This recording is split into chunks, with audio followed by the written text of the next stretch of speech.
You guys asked for it, and I'm here to deliver the torture test between two of the most popular drills on the market, the compact Milwaukee versus the DeWALT.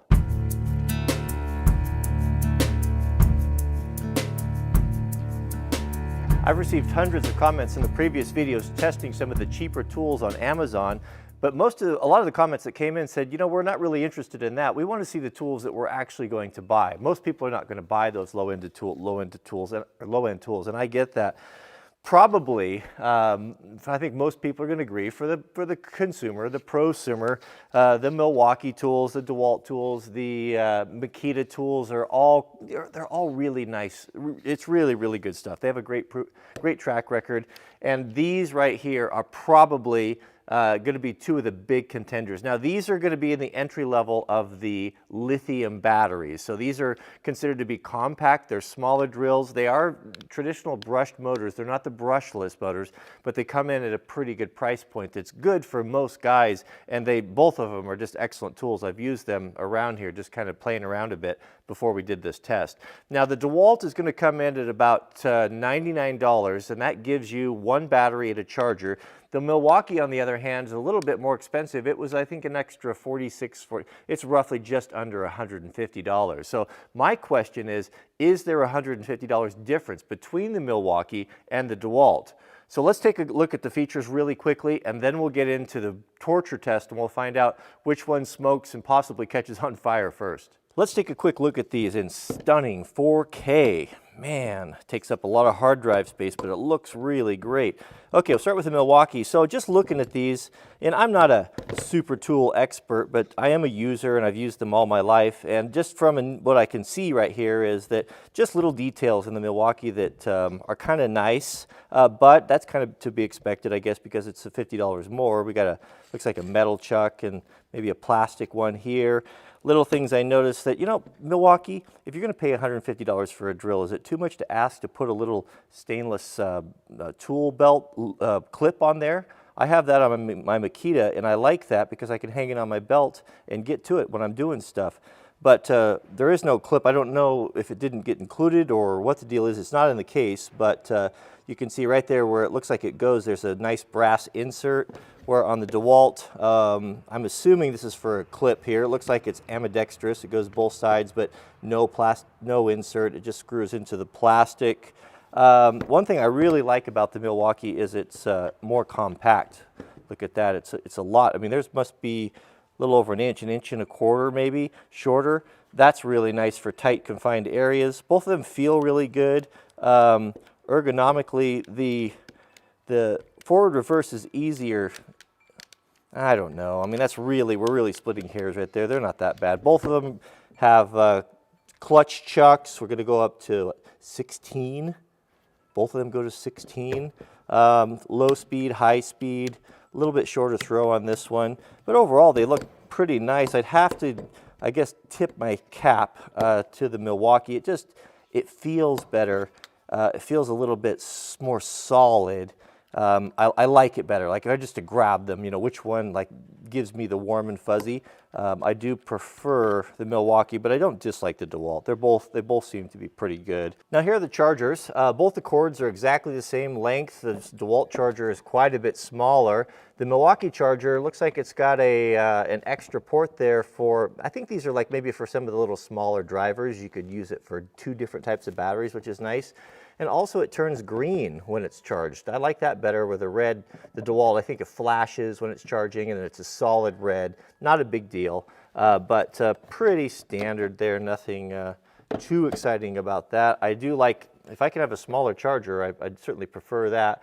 Of course, on the back, they're set up so you can mount them to a wall on that one there. Both of them are the same way, but nothing new to report there. Regarding the batteries, now the Milwaukee's going to have an 18-volt battery with 1.5 amp hours, it says, and the DeWALT is exactly the same, but we have 20 volts. 20 volts also with a 1.5 amp hour battery, so I think that this is going to be a pretty comparable test power-wise. So if you remember the torture test on the cheaper Amazon drills, I had a hard time holding them. They had so much torque in them. Now these are way, way more powerful, and I don't think that I have the strength to hold them. So this may or may not work. I've screwed two 2x4s down to the workbench to help keep them from spinning on me and put less strain on my arms. So let's snap the batteries in here.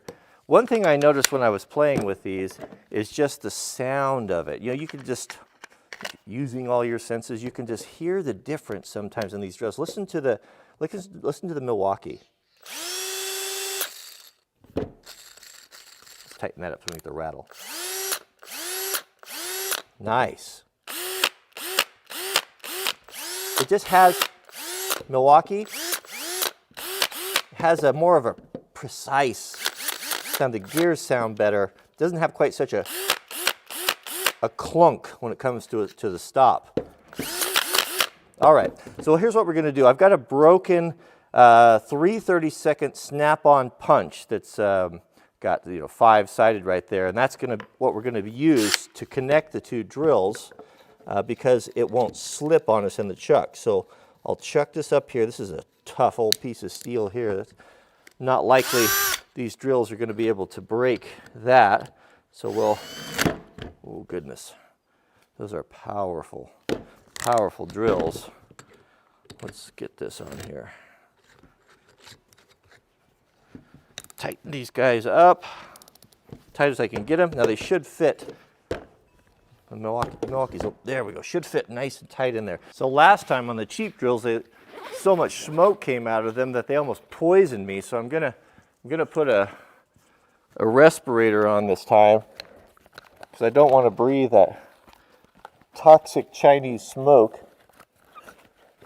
And I'm also going to put some safety glasses on because I don't know what to expect with this.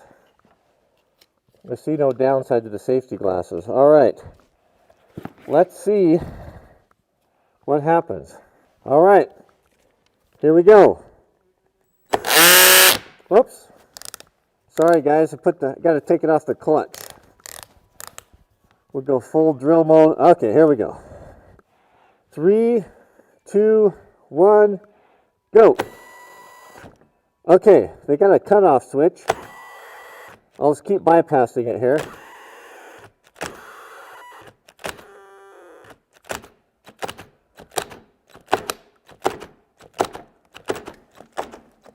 Oh, the DeWALT's starting to smoke. Starting to make a bunch of racket. It's smoking. It's making noise.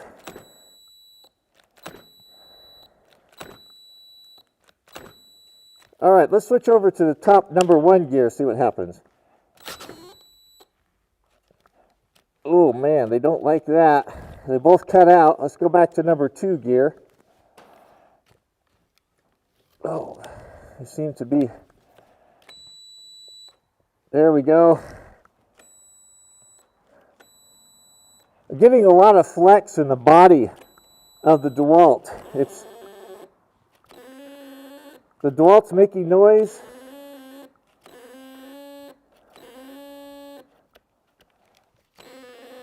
The Milwaukee's just holding tough. It's just not doing anything. Okay. Now let's go the other way. Oh no, something broke. So when I reversed the chucks and this, I tipped this upside down, this fell out. So the Torx bolt that holds the chuck on when I reversed direction actually sheared off. And this here, I can show you up close here. This is the, oh, right there, look at that. Look at that. That broke off right there when we went into reverse. Here you can see what happened. There's the bolt. This is what holds the chuck on. That just sheared right off of there. So this doesn't end our test. What happened is we can just go back, reverse the other direction, and it will still function. But man, oh man, that's a lot of torque on that. And we're back at it. Oh goodness, that's a lot of torque. Lots of flex, as I said, in the handle of that. Actually, both of them. Oh, they're just under tremendous load right now. Both switches have cut out. Neither one's working. Look at the deflections in the bodies of these things. They're just this thing's just twisted to the side. Both of them twisted a lot. Tremendous stress. Both the triggers are locked up. They're just locked up. So what's happening is both drills are binding up and just basically shutting down. Oh, ow, shoot, ouch, ouch, ouch. That was a terrible idea. That hurt. I fear it's over for the DeWALT. It stopped smoking. It's hot. The Milwaukee is not hot, cool as a cucumber, but it's just not, something broke inside, I think, or is failing.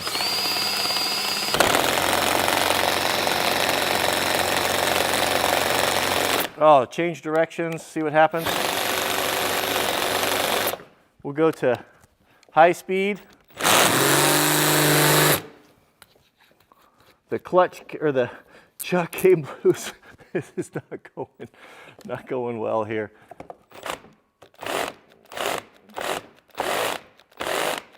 Oh, the Milwaukee's just crushing it. Oh, thermal switches or something. Let's go back to low gear. That's our battery.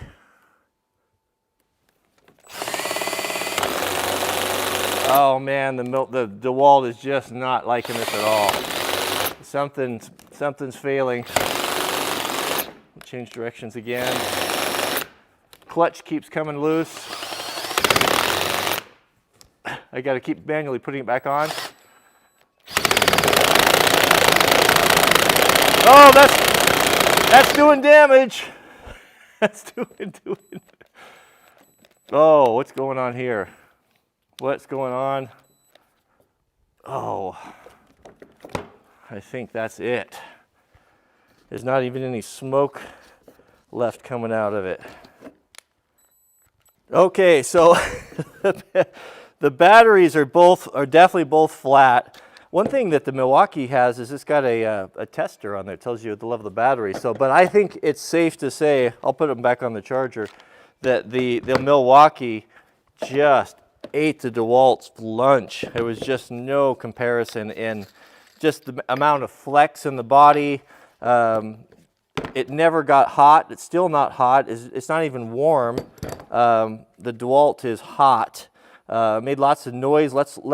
Had a bunch of smoke coming out of it. The chuck nut broke. No, it's just not in the same league. But also, don't forget, we'd also need to keep in mind that there's a $50 difference, and that $50 that really comes through, doesn't it? In my experience is, when you go to the store, and we all find ourselves in that position, you got to make that decision between, do I want this one or this one? There's always a price point issue. Is it worth the extra $50? Yeah, no question here. you can see this is one ferocious little drill that just gobbled this one up. We got grease coming out of it. It seems that the something inside broke in the clutch pack. It just could not handle the power and strength of the Milwaukee. Will it still work? That's the question. So we'll check that out next time, and we'll let these charge here for a few hours. Ooh, that is hot, hot, hot. But I'd have to say, that $50 that you spend, you'll long forget it down the road when you have a drill that just seems like it's just better in all regards. So good job, Milwaukee. I have had some trouble with Milwaukee tools. They used to just be the gold standard growing up. The Milwaukee, the old Sawzalls were just bulletproof. I used to go through lots of Sawzalls with my wrecking yard. We'd use them to cut up Jeeps. And I noticed that from the old ones to the newer ones, they just didn't seem to hold up as well as they used to. But as far as this drill goes, man, it is tough. All right. Well, thanks for watching. And we'll see you guys on the, don't forget to click the thumbs up if you enjoy these torture tests, and tell me in the comments what you'd like to see next. I was thinking the other day, maybe we could get two reciprocating saws. I could like machine some sort of a bit to go between them and put them together and run them until see which one's the toughest. But let me know in the comments. So thanks for watching, and we'll see you guys on the next video.